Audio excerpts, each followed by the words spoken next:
Dituding sindir Putri Aryani, Dewi Persik buka suara. Belum lama ini Dewi Persik menjadi sorotan karena pernyataannya soal Putri Aryani. Seperti diketahui bahwa Putri Aryani baru-baru ini menuai sorotan karena kehadirannya di America's Got Talent. Namun, komentar Dewi Persik disebut diduga dipelintir, ia pun memberikan klarifikasi. Dewi Persik menyebut bahwa ada pihak yang ingin menjatuhkan dirinya.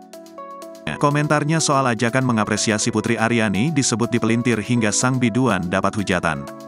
"Hai manusia yang iri dengki, apalagi yang ingin kalian buat untuk menjatuhkan saya," kata Dewi Persik. "Tidak ada kata saya itu menjatuhkan Putri Aryani," sambungnya.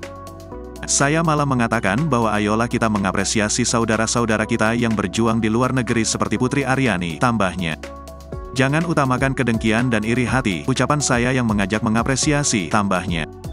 "Malah dibikin oleh media yang tidak bertanggung jawab malah menjatuhkan saya," lanjutnya. Dewi Persik pun memperingatkan media ilegal yang menjatuhkan dirinya.